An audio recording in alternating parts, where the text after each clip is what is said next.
Hello, everybody, and welcome to the GreyScale Podcast. I'm here with my two hosts, MJK and Matt. Jake Paul, Ben Askren. We know that Ben Askren's got a pretty bad history in the UFC.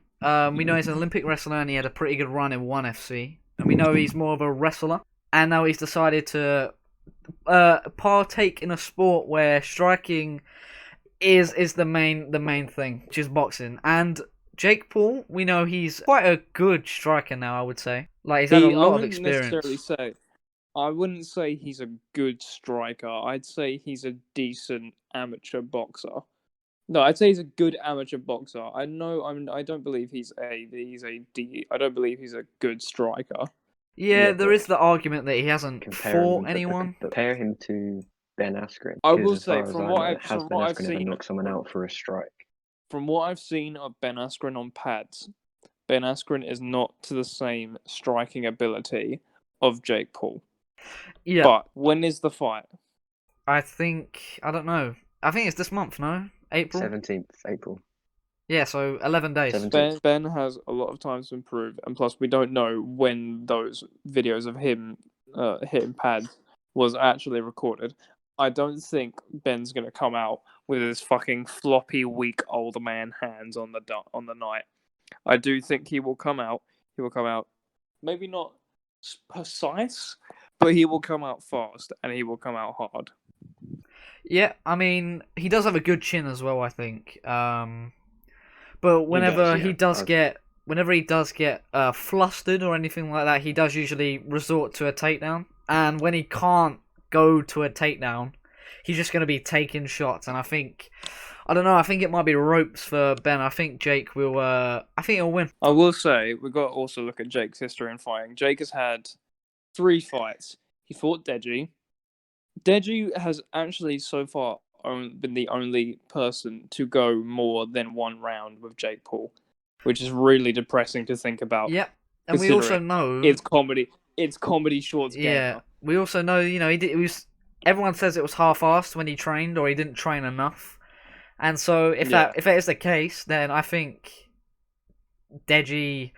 I don't know. I'd like to see Deji versus Jake again. I think it would have the same outcome. Yeah. Deji's the only one who's ever gone late rounds with Jake Paul. How long did that fight last?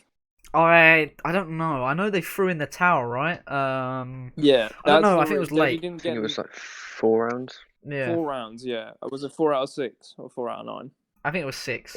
At 6. 6, yeah. So yeah. Deji's the only person that's ever gone late rounds with Jake Paul. And at the time, Jake Paul had nowhere near the amount of experience as he does now. Also, Deji had even less experience than Jake at that point in time because he didn't actually train. We've never actually seen Jake, this experienced Jake, be put into a situation where he is in trouble. And I reckon that is the situation we're going to see in the Ben Askren fight. He's going to be fighting an actual fighter who has been punched in the face by way fucking harder men than him. And the second he sees that he can't win in the first round, I think he's going to be shaken. If Ben hits a shot that rocks him, then I reckon it's a wrap for Jake Paul. He will lose. He's ever going to hit that shot?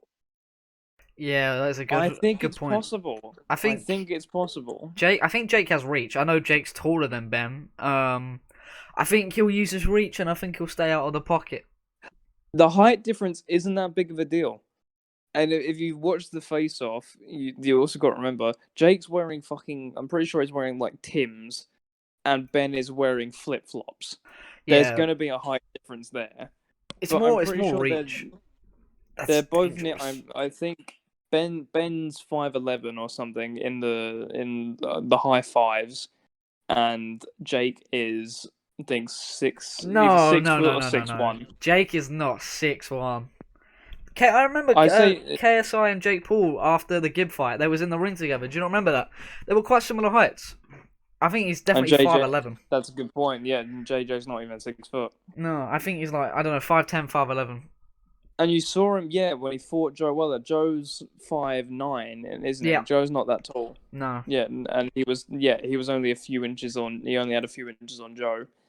Yeah. Anyway, so they're both. I'd say they're both around the same height. Maybe Jake's got a little bit more. There isn't that big of a height difference there. If Jake Paul had got rocked by Nate Robinson or Gibb, there's no pressure there. He's been rocked once. Okay, no worries.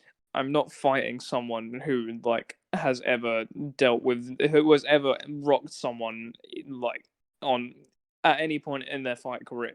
I'm fighting Annie Song Gibb and a fucking NBA player. What am I sweating here? Then gets knocked by Ben Askren, and then you're thinking, oh shit, this is a fighter. This is someone who can fight. This is someone who is going to beat the shit out of me and has done to people before me. Yeah, and I reckon this is definitely his biggest thing, his biggest fight so far. And I think realization is going to make him crumble. I think, yeah, he's been through situations where he has been rocked and he has, got through it.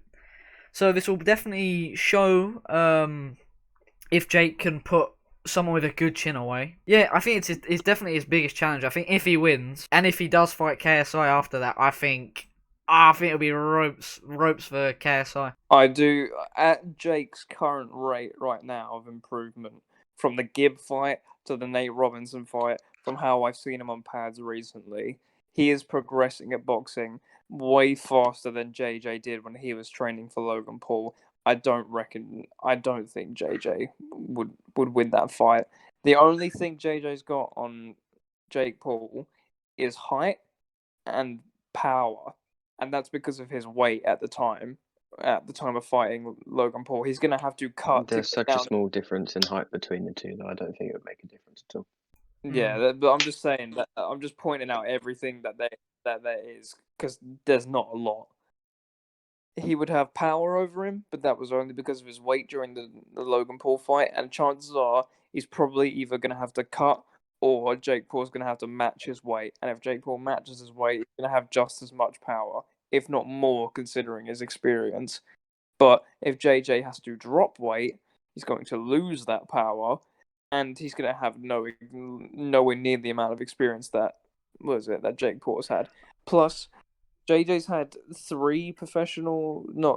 JJ's had 3 live audience fights. Yeah. Jake's going to have had 4 by the end of this one. Do you think that'll make a difference? I do think it would make a difference. The crowd, JJ hasn't yeah. Everyone shouting stuff at you and stuff like that. That's definitely gonna, I think, put some doubt. I think, even if it's just a little bit. KSI's I don't think so. Now said that he wouldn't, if he was still training JJ, he would never let him fight Jake Paul.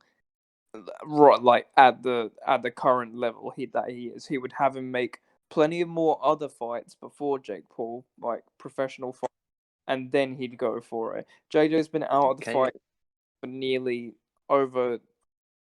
How long has it been? It's been nearly a year. It's been over a year. Yeah, it's been a while. Year and a half, maybe. It's been over a year. Jake Paul's been fighting non-stop since the end of that Logan fight. KSI's a musician though, and he does concerts and stuff. I really don't think an audience is going to make a massive difference for him. He's used to it, 100%. No, but it's completely different. It's completely different in fighting. Yeah, because you've got people booing you, but I'm sure he's used to that as well, because he still has had 3 fights. Well, yeah, think of the Weller fight. There was more Weller fans in the first fight, and I don't think that affected him at all. The pressure of performing a music event is nothing like the pressure of fighting another person. If he loses against Jake Paul, that he will be known as the guy that didn't beat Jake fucking Paul. Yeah, and he knows that going in. I'm just saying, a live audience in a fight isn't going to make a difference because it's KSI. He's done it before. It won't make a difference because it's KSI. It'll make a difference to KSI. The pressure of it will just it will mount up and up and up. He will need to build his confidence again after a year and a half of not fighting. That's why he will need to fight more. He will fight either closed doors fights that just help him get back into the thing, or actual full-blown event fights. Either way. He said he's training as well, right? I don't think he's training. Not training, he's he said he's staying in shape. Yeah. Yeah, but there's a difference between going to the gym and actually training for a fight. I think once COVID does go and everything's clear again, I think we will see the fight. Depending on how Ben Askren and Jake Paul goes. Like I've said this before, I think if Jake Paul loses to Ben Askren, the hype won't be there anymore. No, it won't. I don't think it'll be as strong, and I don't think people will be interested to see it just because Jake Paul will be like everyone's seen he had a loss. Everyone will laugh at Jake, and I think if he does lose, and I think it'll just be the end of like this era of boxing Yeah. because you see a lot of expeditions now, and it's getting it's along like with the Logan Paul Floyd Mayweather one and Jake Paul and Nate Robinson one. I just think it's getting ridiculous at this point. If Jake Paul loses, everyone will go the same thing that they said at the beginning of all this. They'll go, "Oh yeah, those YouTubers, they aren't shit. They will get clapped by any other real fighter." If Jake Paul loses, that exact thing is going to happen, and at that point, YouTube boxing will die. I'm kind of glad that it has to come to an end because it's getting ridiculous now. Like even with the TikToker versus the YouTuber one. I think that's just an ego boost for YouTubers because the people that they pick to fight there's no fucking chance that any of the TikTok team are gonna win against any of their opponents. Fucking, they're having that scrawny fucking guy fighting Song Gibb. Now, we can all make the fucking joke that, oh yeah, Gibb's a crab because of his last fight. Gibb is a big fucking man. He is a large fucking man, and he is going to annihilate that scrawny fucking child. Experience. He's like, I don't know, 24, something like that. He's had that experience as well that I think the other guy just won't have. Yeah, I'm pretty sure the whole fucking YouTubers versus TikTok thing is just a big ego boost for for the YouTube team. It's for money just as well. They're definitely gonna get a paycheck from that. Jake Paul, Ben Askren, who wins and why? Okay, I'm gonna make this clear now. I don't want Jake Paul to win. I want him to lose. I want him to lose by knockout in the first round and all of this to be done. And I want Ben Askren to be the winner. That said, do I think that that's going to happen? Yeah, no. It's a different story. I do think Jake Paul is going to beat Ben Askren. But I don't think it's going to be anywhere near as humiliating as it was for Gibb or Nate Robinson.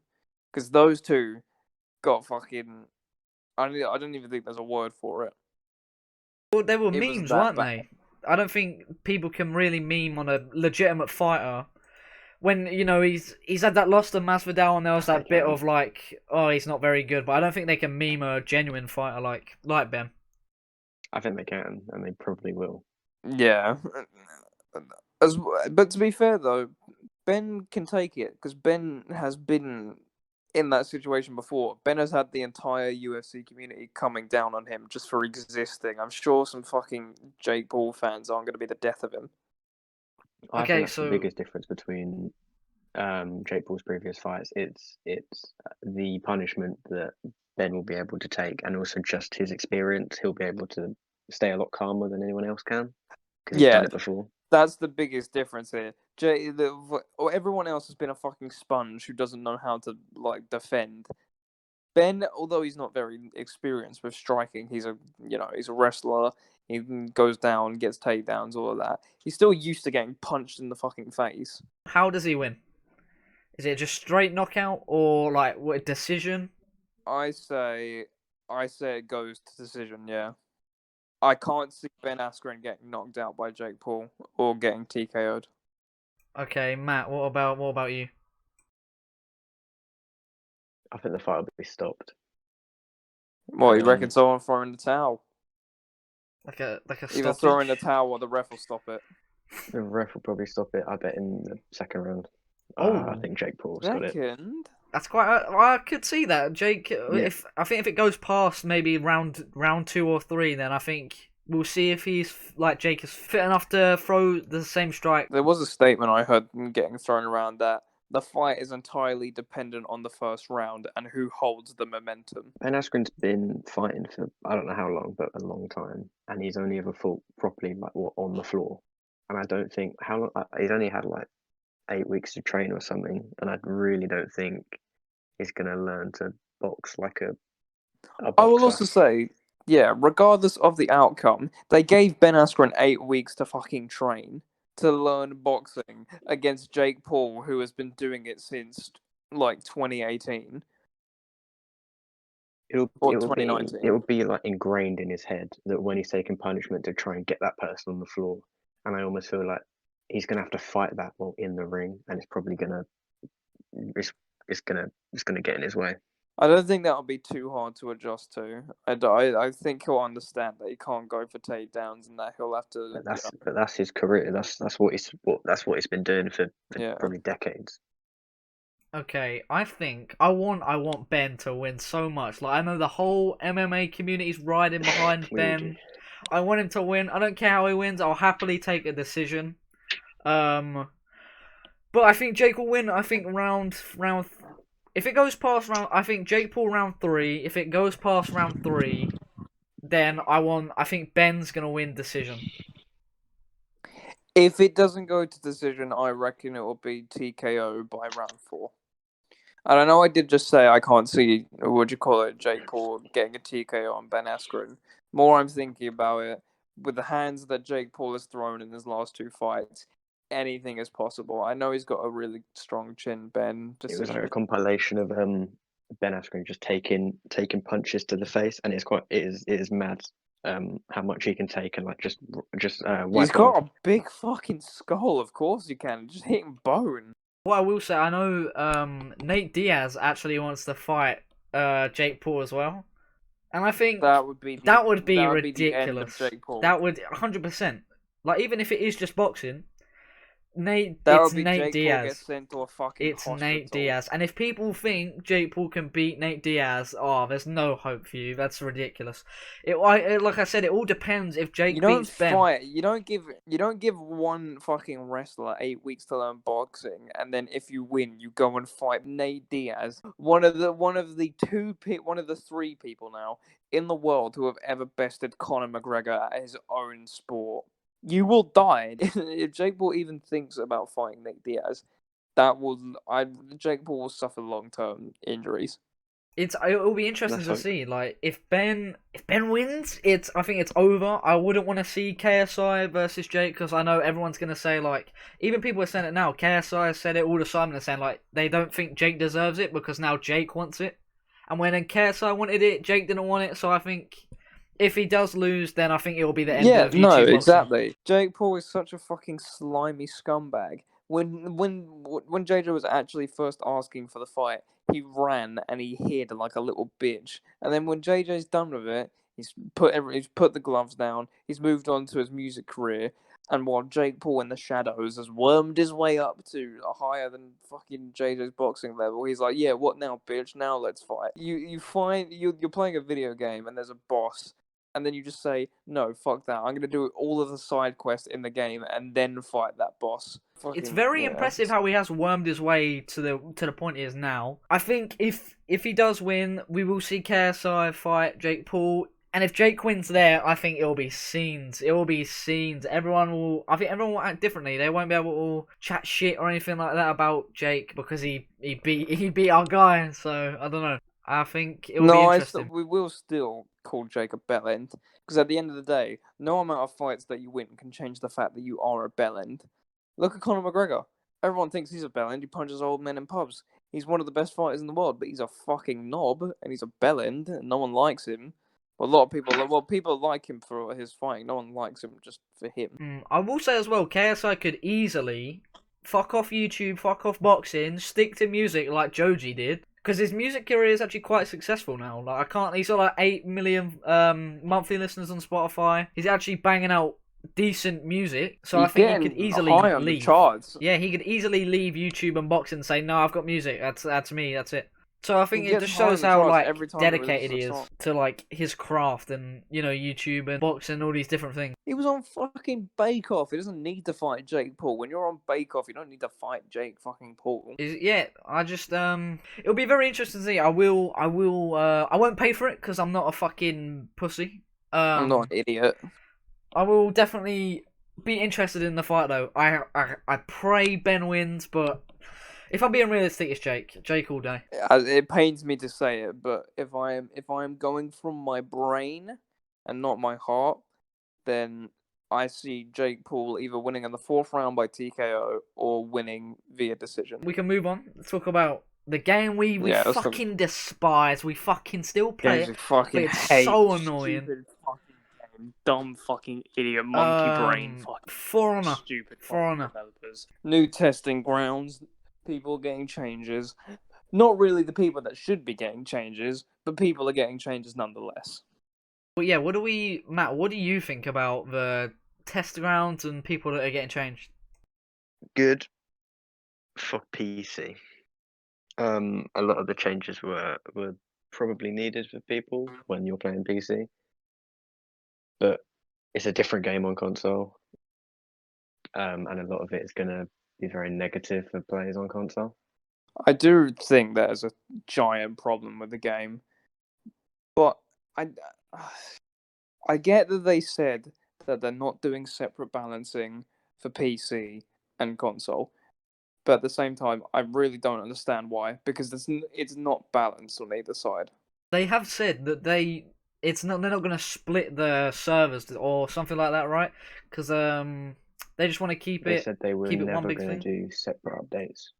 Yeah, they're never gonna. They said from the beginning they'd never balance it separately. See, that right there just shows. I think it just shows laziness. I can't lie. If you know there's some things that are stronger on one thing and weaker on another thing, and you're gonna try and balance it on two things, I think that just causes more issues. Laziness. I think it is. I think it shows laziness though, because they said it from the beginning, so they thought about it. They thought ahead. They knew that there'd be difficulties between PC and console, but they also knew that doing it separately would cost a lot and be a lot of effort and take a long time. You'd need to hire probably a lot more people because you're looking at two things instead of one. But do you not think for a game that has had this long term of a life, it is probably for the best that when everything changes for characters and maps and game design, that at some point there probably should be some form of balancing between both platforms? I'd love it, but I doubt the game is big enough. With a game like Rainbow Six, there's definitely a lot more people playing it. That's probably the biggest issue, and why For Honor always is bugged. I'm sure if this game suddenly exploded again and it had tens of thousands or hundreds of thousands of people playing it, then yeah, they'd probably look into it. But as it is now, it's probably not going to get any bigger. Yeah. Because we do know Ubisoft have Watch Dogs, Assassin's Creed, Rainbow Six. I think it's more like a kind of like a side project cover thing, like you saw with Hyperscape as well. That had potential, some serious potential. It was a unique battle royale game, and then I don't think they had the funding. They didn't advertise it as much, and now I think it's just a waste. I think they should really delete the game. I don't think they should keep it running. Like you saw, there was so much hype from the start with these new games, and then they'll focus on things like they're already successful, like Rainbow. The amount of times they advertise Rainbow and put deals on Rainbow to make it cheaper and more accessible to people who don't have that type of money and different things like that. I think they need to do that to smaller games like Hyperscape and For Honor. It is, but they do really focus on what gets them the most money, and obviously Rainbow is probably one of Ubisoft's most popular games ever. The Assassin's Creed franchise has always been big. Watch Dogs was a huge, outbreak when the first one came out, and then when Watch Dogs 2 came out, it was pretty Watch Dogs big. was kind of rocky. It was quite popular at the beginning, but then it died quick. As long as it had the hype. If it had the hype, then it made money, then it made sales, because people bought it because they thought it was going to be good. It's like Anthem. People bought Anthem because they thought it was going to be good, and then it was terrible. And then EA just got the money from it and fucked off. I think that's with most things, like especially with Watch Dogs. I remember watching a video about the trailer comparisons to in-game comparisons, and I think it was quite a difference in how much they care about the successful games compared to the brand new games. I think it's kind of annoying. And with people like EA, I think they are just greedy with money, like you see with the games like FIFA and Madden and all of that, they make no changes, no integral changes. They make the graphics look nicer, or they could add different like physics and stuff like that to the flags or anything like that. But it's literally the same game, and I think they ride off these small, tiny, incremental changes that don't make a difference to the game, and they just make so much money off it. It's really is a shame as well, especially in For Honor's case. Like we were saying with Hyperscape, if you don't like Hyperscape, play Apex Legends, play Fortnite, play anything, play any kind of battle royale game. If you don't like fucking, I don't know, like what Epic Games did, they made what was it, Dauntless. If you don't like Dauntless, go play Monster Hunter. If you don't like For Honor, there's nothing like it. Yeah, good point. For Honor is such a unique game with its combat style and the characters and their history, and there is no replacement for it. And I remember them releasing something about they're going to have a Ubisoft Star Wars game, which is open world, and I pray it's going to be something, I don't know, kind of similar to For Honor with combat and stuff like that, because combat on For Honor is so unique and it's so good. They can make so much money off it if they used it in different games, but I don't think they will. Oh, it really is such a shame that this game is overlooked by its developers, because there genuinely is nothing like it. We can say that Dark Souls or even Jedi Fallen Order, we can say that there are games like that you can play instead. They're not the same, and none of those games have player versus player combat. Actually, I'm pretty sure Dark Souls does, but I don't think it is anything like what it is in For Honor, because they're all story-driven games. There is no multiplayer game that has the same mechanics that For Honor does, which really is upsetting. What I will say with For Honor as well, I think it's a common theme with Ubisoft games. They have the worst community in the world. Rainbow Six community, awful. And I think For Honor community is so bad as well. Yeah, there are a lot of racists and really 100%. Like 100%.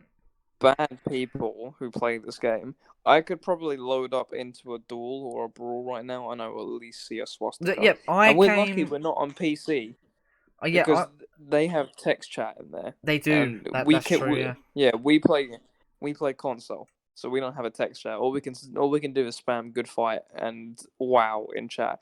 Those guys can actually type out words, and they could say some really bad stuff. I have never come across, I think, in a video game, a multiplayer video game, so much like racism, and I saw two Nazi banners. I saw a transgender flag with like a red cross going through it. It's so ridiculous. The community is so bad now. I'd argue it's at the same level that the old Call of Duty games were, when they had customizable emblems, because there was a lot of people abusing that just to make blatantly racist emblems. No, they can say they're joking or whatever, but it really isn't funny. We have loaded into Dominion games in For Honor, and we have seen people who sit there in a 4-stack with EDL as their emblem. 100%. And it has happened on more than one occasion, and it was going to keep happening, because these guys up top do not give a shit about the game that they are making. You can tweet them and then ask them to ban the people, but the fact that you have to go that far just to get some people banned is ridiculous. And you can't even get them banned unless they're doing something extremely extremely noticeably racist. So if they have a swastika, yeah, that'll get them banned. But if they have EDL as their thing, that'll probably, that won't do anything. Even though it is the same premise, it's just blatantly racist. Okay, new question. What do we think, or what are our opinions on the meta right now in For Honor, with all the Griffin mains or all the It's just the people Knight. that spam? It's just the Knight faction. The Knight faction is the Knight faction is the meta right now. Nearly every Knight character that isn't Peacekeeper is an S tier hero. Warden, he's so simple, but he does brilliantly. I've only got one rep in him, and I haven't played him in over probably about a year, and I've just played 2 games with him, and I've come top on the leaderboard on both of them. Then who else you got? Conqueror. He's got some ridiculously OP abilities and chains, and so many like options. I will say the only reason I put Conqueror in A tier, the only reason why is because he doesn't have feints. He can't feint anything, but he has soft feints and bash. Then who do we have after that? We have PK, who is not an S tier hero, and she's more like even with her rework, she's still kind of terrible. Anyway, then you've got Lawbringer, who has one of the most powerful chains in the game, even though he is a very, very he's not a simple hero, but his It is chain unique. is He is very really... unique. You don't see many Lawbringer players. Yeah. But when you do come across a good Lawbringer player, they usually high rep. They usually know how to deal with a lot of different situations. Yeah, if you come across a Lawbringer, the chances are they know what they're doing, and they know how their chains work, and they know everything about their chain. Because they have to. Because if they mess it up, then they are just a big Donny with an axe that isn't Radar. Who's next? Then we have Scent. Soft feints, heavies. I think his punch is... you can get some proper range. I remember they nerf him? They did nerf him, and people were asking for a buff or he's something had like that. a lot of stuff. Yeah, he had a nerf, then he had a buff, then he had a nerf, then kind of all around the place was Scent. But right now he is still amazing. Yep. He has got Gladiator as well. He's in training grounds for a bunch of different reasons. The fact you can quad light with Glad and then go into an unblockable or a heavy, I think it's quite ridiculous because people can just cheese that all day. Then we have BP next. BP. His bashes and his heavy chains are ridiculously effective. They are fast. The second heavy in his chain is undodgeable. If you can parry them, then he isn't really he's not really that big of a threat. But if he option selects you, he can get a free light because his zone is a shield bash. He has 2 different shield bashes as well. Being in his shield mode doesn't drain his stam. He loses stam for actually going into the shield mode, but he can sit in it, not lose stam. I think Then again, just for me, all shield characters in the game need they're so difficult to come up to fight against, and they can just turtle like with many conquerors. All you see is they throw a feint into their shield, or they'll just shield bash, or they'll just spam their zonal, and you can't do a single thing about it. And it's so annoying to come across those type of people. But they're so common now, and I think that's the issue with, especially the Knights, because you have, ever since Warmonger came out, I think Warmonger was the start. And even though Griffin's the next character, Griffin is such a bad character on release. So strong, no one can deal with him. That moves me on to Warmonger, and then we'll get to Griffin after. I'd say Warmonger's strongest, ignoring her feats, because her feet still are ridiculous. Her strongest move is her dodge heavy, her unblockable dodge heavy, because you can get out of so many situations so cheaply and benefit from being cheap with it. You dodge a heavy rather than parrying it. Instead, they get done for throwing a heavy. They didn't get parried. You didn't even block it. You pressed A and RT the other direction and did just as much, if not more damage than they would have done. I think the whole dodge heavy mechanic though as a thing is broken, because Hito Kiri, for example, training ground, she's just got a dodge heavy attack, and you can already predict people on console are gonna spam the fuck out of that move. They do it with anyone, with Kensei, Shaman, PK, any dodge heavy move I think should be removed, or it should be changed to a dodge light, just so it does less damage, because they're so powerful and it's such an easy get out. And yeah, you can feint, so they do it, and you get an easy parry. But I think it's such a strong move to do with any character. I'd say PK's dodge heavy is necessary, because she needs something to start to get her in, to get bleed. If that's a dodge light, you will not be able to do it, because people will learn the parry time the same way they learn the parry time for Orochi's dodge lights. and you will no longer be able to do the one thing that PK is capable of doing. At least if it's with a heavy, and they parry it, they'll punish you with a light. And you can still work your way from there. But then you have other characters with attacks like that. You got Griffin, which moves me on to Griffin, who has no punishes. If he does a dodge heavy, the most you get is a light. If he whiffs a kick, I genuinely don't think you can get a guard break if he whiffs a kick. He can. No, yeah, I think he's got quite a quick recovery. Yeah, he's got amazing recovery time. You can guard break him if he gets a kick. I think it's with a shove from neutral as well. He can still chain that even if he whiffs the shove into a light. And I think that light is undodgeable as well. Well, yeah, his light chains are ridiculous because he gets it guaranteed after I'm pretty sure it's after the second one, or it might be after the first. When I went into training with him and I looked at his moveset, I was genuinely so confused as to why they have done this. Griffin's most annoying attack is his kick into heavy, because his kick can be triggered after the second attack in any chain. Griffin has so many different chains, so many different openers into chains, and so many different substitutes for openers into chains. If he wants to open with a light, he can do that, or he can open with a bash, and that will count as the first move in his chain. And he has chains as little as 3 moves. So he does 1 bash, 1 light, gets another guaranteed light, then he can kick you. And if you don't have the amazing reaction time that you need for the kick, or if you don't know it's coming, he will get you with that kick, and you will be... the heavy that comes after it does too much damage, and I think it's ridiculous. New question then. What do we think so far about this new season so far? Even though it's been out for a month or so, adding everything up, like the event, and they've confirmed that new characters are coming at some point. What do we think overall of the new season? I think it's going to be a good one. I feel like there's actually a little bit more hype community-wise for this year compared to most, and I feel like they've started it off pretty well with how they're releasing things. Hopefully soon they start teasing for the new heroes and give us ideas of what they actually might be, but I think it's going to be quite a good year for Honor.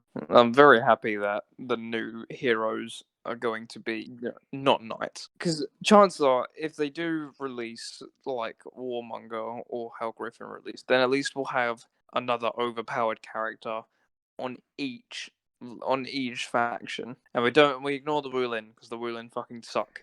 The Wulin, okay, moving on to the Wulin then. I think Tiandi broken, needs to be fixed. Nusha's okay. She's actually really balanced. She's probably the most balanced character out in the Wulin. Zhang Zheng is broken because he has soft feint dodge heavies and he has hyper armor. And he has that stance where he can go into that weird stance and dodge moves like Nobushi has. And he can chain that into an unblockable, which drains your stamina as well. Not to mention now, with his testing ground changes, he can do a zone which is unblockable, from that stance, and it's unblockable. And also now all of his heavy finishers are unblockable as well. I think Zanhu's an issue as well. Are unblockable and now can be soft feinted into guard break. Yep. Yeah.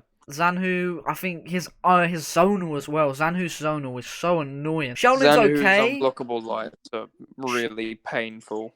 Shaolin's okay, but people spam his chi stance into his undodgeable dodge heavies, and it's so annoying to see. So I think the Wulin overall, do need tweaking a lot. And it's annoying as well because there's not a single character in the Wulin who doesn't have a dodge attack, and that really pisses me off. Yeah, I mean, if you look at other factions, I think the Knights are obviously OP. I think the Wulin definitely comes second. I think Vikings are the least played characters. I can't lie. You have Raider, who is an easy Vanguard character with soft feints, which is good. But I think you have to get past the difficulties with Raider. In terms of strength, I'm going Knights first, Wulin second, then the Vikings, and then the Samurai. No, Samurai are very... Kensei, people spam dodge heavies with Kensei. He has the soft feints with his top heavies, which are very strong. Orochi, like, you can have very good Orochis. Even though they do shithouse it as well with just light spam. Orochi, the problem is with Orochi, he has got nothing. He has got nothing to his kit. He's got 2 deflects. He's got 2 deflects, and that's probably the most like damage dealing moves he can do. He has no soft feints. He has no hyper armor. Yeah, well, no, he gets hyper armor on the heavy deflect, but it can be dodged, so it doesn't really matter. He has no soft feints. Nothing of the sort. No stam regen. No stam taking from anyone. No bash. Nothing. He's got such a limited moveset. If you pair a good Orochi player against a decent, I don't know, Warmonger or Griffin player, or against a decent Warden, the Orochi is going to have to try so much harder than the Warden to actually win that fight. And then the reason why I say the Vikings are probably better as well is just solely because we went into games earlier. We saw people who had just picked up Raider, and they have been decimating us with his stupid fucking attacks. His top heavy for some reason is delayed. It has the same parry time as Warlord, I'm pretty sure, and that took me a little while to actually figure out. Just from playing against him, not going into training or anything, just from fighting against Warlord. As well, you've got Yorman, Highlander, so many of these, just really, really strong characters. And then what do you have? What do you have in the Samurai? I don't know, Aramusha and Shinobi. No, Shinobi definitely needs a rework. Hitokiri's getting that dodge heavy. Let me do it like this. Well, I'm just going to quickly go through and I'm going to say the strongest characters in each faction. And then, depending on how many I say are the strongest in their faction, which should go to show why I'm putting the Vikings above. Alright. Berserker, Highlander, Yorman, and Raider, I'm going to say are the strongest characters in the Vikings. Then we'll go over to the Samurai. I'm going to say that Shigoki, Hitokiri, and Kensei are the strongest in the Samurai. And I'd say these guys are all equal with the people in the Vikings. If I was going to fight as Hitokiri and I was going to fight against a Highlander, I would get my ass whooped, regardless of if I was skilled or not. Because Highlander's chains are so much fucking better than anyone else in the Samurai.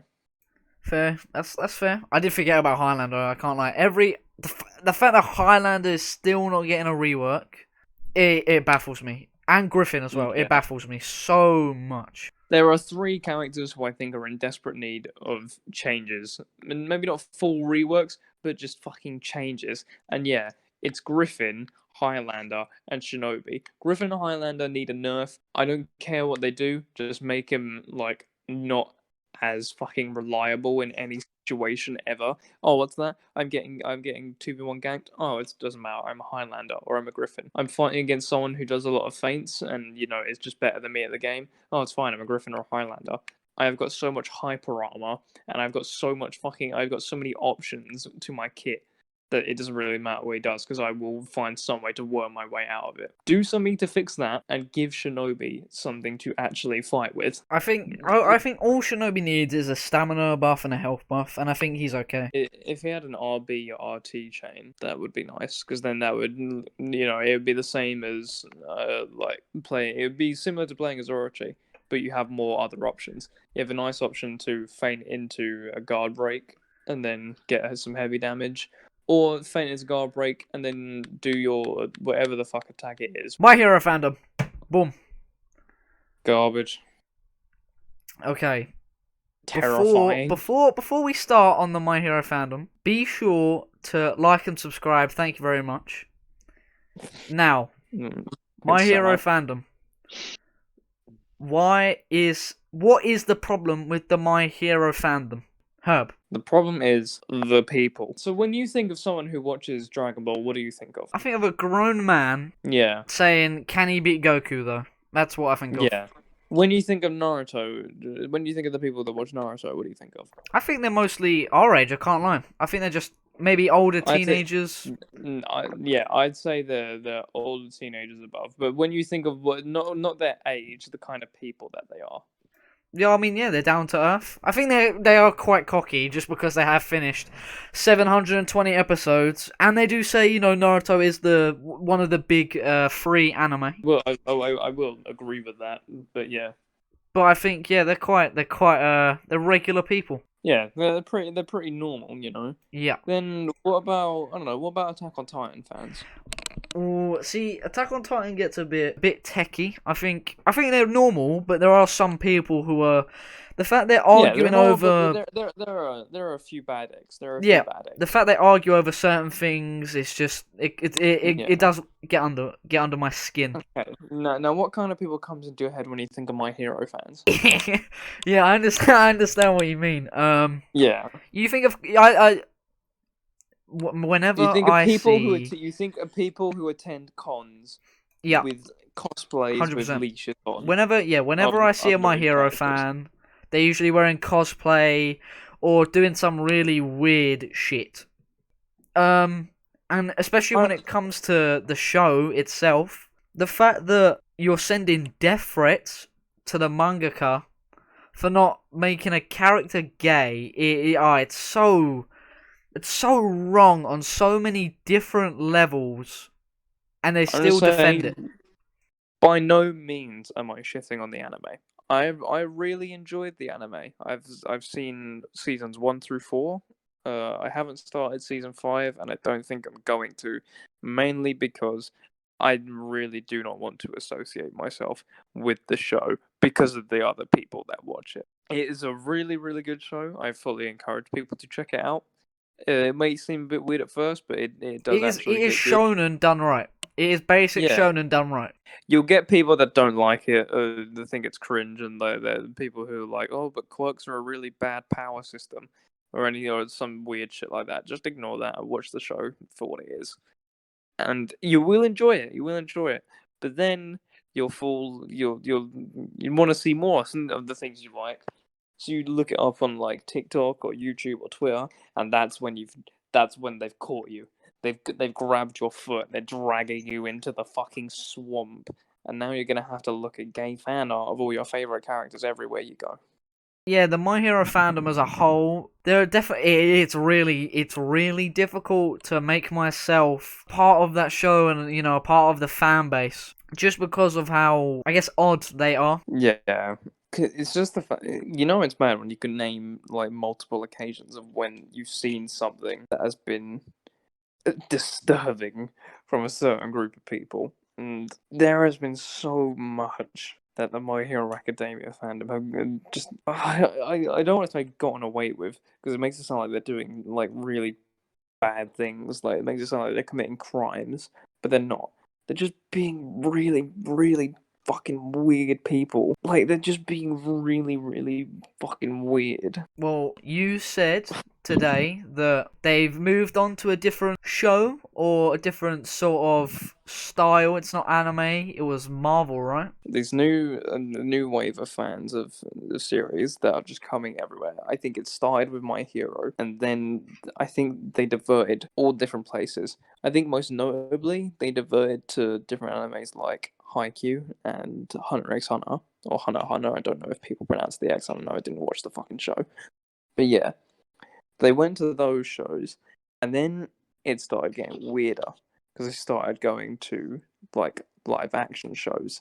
Then they went to WandaVision because it's just off the Marvel hype. Everyone went to see Endgame because it was Endgame, and they wanted to see more. So then they got Disney Plus, and then they watched WandaVision. And then they enjoyed WandaVision. So then they wanted to watch the thing that comes after WandaVision, which is The Falcon and the Winter Soldier. And these are the same as the My Hero fans. So they're the same people that went out of their way to send Kohei Horikoshi, who is the author of My Hero, Death Threats for the way he writes some of his characters. If you haven't watched the show, there's a character called Endeavor, and basically he's a top level hero who, in his private life, was an abuser. He abused his wife and children, and the author decided he wanted to give this character a sort of redemption arc. He's making a difference now. He's trying to do better for his family. He's trying to make up to everyone. And because he chose to do this with his own character, he received several, like, I don't want to. He received death threats. He received a lot of backlash. It was a lot of hate. It was a lot of hate for a decision he made in his own story. That wasn't even there's no real word for it. But he received a lot of backlash for it. And so these are the same kind of fans that did that. When the Falcon and the Winter Soldier released, they unveil the new Captain America, which basically in the story sense after Endgame, Captain America gives the Falcon the shield. Falcon doesn't really want the shield. He doesn't think he deserves it, and he gives it to a museum who tell him it's the right thing to do. Then a week later, they give it to another guy, to another white guy. The show has racial undertones. But yeah, when they give it to the white guy, the people went out of their way to find the actor, not the actor. Let me just really put emphasis on that. The guy who was doing his job. They found his Instagram and they proceeded to, harass him the same way they do to, authors and any other people that, do something that they don't like. And it sounds childish, but that is the only way I can say it. It's like something that they didn't like. It's extremist fans who don't get their way, and then they just go out of their way to make life shit for everyone else. Whether or not it's don't get their way or it is like white knighting. Like people were mad at the author of My Hero for giving this character a redemption arc, and they were going to try and white knight all of the people who have experienced abuse before, and they were going to go out of the way and be like, no, don't do this. It's really insulting to all these other people that have had to go through this before. The same way, I think people, when it came to the Falcon and the Winter Soldier, they did this to be like, no, you can't do this. You're taking the shield away from Chris Evans or something, or away from Anthony Mackie, and they're not really realizing that the people that they're doing this about are, characters. They're not real. They are played by actors and voice actors, and they are made by concept artists and designers. That they are not real living people with conscience of what their characters are doing, and they just really don't understand that. And I'm not sure if it's if it's white knighting or if it's fan behavior or what it is. But it's fucking weird, and it really makes me not want to watch these things in the future, because I do not want to be associated with these fucking weirdos. It's natural to get like people who are really into a show and they do cosplay and stuff. It's normal to do those sort of things, but when there's a level, and I think My Hero fans they've gone over that so far. They've gone over by an extreme amount. They have fucking sailed to a new country. That's how far the line has been crossed. They've gone so far. Yeah, it's sad. Like I used when we started, think of different fan bases and then think about the My Hero one or think about the Marvel one at the moment. And I think you're right. It does show such a big difference. When you think of the worst things from every fandom, if you think of the worst thing from the Dragon Ball fandom, you think, oh, the people that, think Goku exists in every, cinematic universe, and, can he be Goku? Can he be Goku? When you think of the bad people in the Naruto fandom, you think of, the really edgy ones who are just, who are I relate to Sasuke, or I relate to Itachi, or anything like that. And you get the really,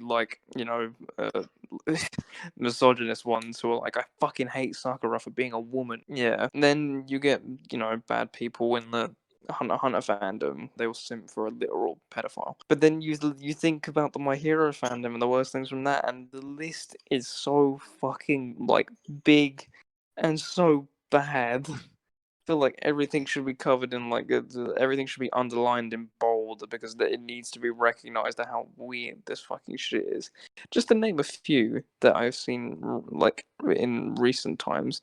On TikTok, it was I presume a woman, or I don't know. I didn't look further into their account. I don't know if they identify as a woman or anything, but they were smearing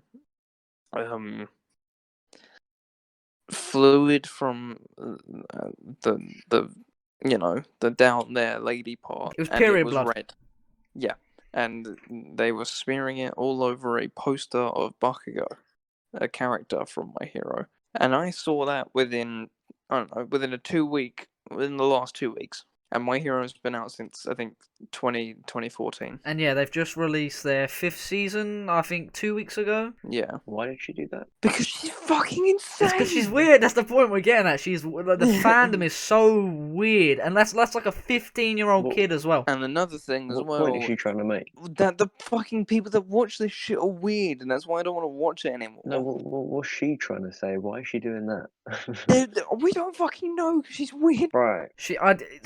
Some people have very complex minds. She just woke up one day and decided, I'm going to post a video of me smearing that. To put it simply, she is built different. She's built so different. Is that what the caption fucking weird? Is that what the caption was? I swear. I haven't seen the video. Yeah, okay. I'll send it to you after this. Okay. Please don't. Please don't. Please. But yeah, watch it. My head, watch the show. It's a good show. Off the top of my head as well. I'm just thinking about another thing. During like cons, there were people running around in toga cosplays with Deku cosplays on like leashes. And these are events where, you get all kinds of cosplays. You get the really cool ones. I think there was someone who did a cosplay as Hawks, a character from My Hero, and they had like these robotic wings, and they were very cool. But then you get the ones like this who like tie their hair in space buttons and then start bringing their weird like kinky shit to cons as characters who are underage. It's bad. It's scary to see because it's becoming more common as well. And it's the youth. It's not even like it's old weird people. It's people our age. And that's the end for today. Maybe come back in another, half a year. See if we do another one. We'll talk about the, if there's any news about Jake Paul, Ben Askren after the fight, maybe. Okay, yeah. Attack on Titan. I don't know. Godzilla versus Kong, something like that. We'll probably do one on Ben Askren afterwards. But if you like this one, then subscribe. Hit the little bell thing, please. We need it. Like the video and go fuck yourself. Yeah. Bye.